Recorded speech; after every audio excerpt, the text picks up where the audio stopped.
नीलाञ्जनसमाभासं रविपुत्रं यमाग्रजं छायामार्तण्डसम्भूतं तं नमामि शनैश्चरम्। नीलाञ्जनसमाभासं रविपुत्रं यमाग्रजं छायामार्तण्डसम्भूतं तं नमामि शनैश्चरम्।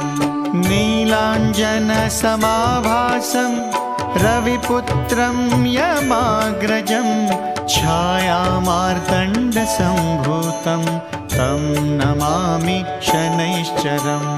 नीलाञ्जन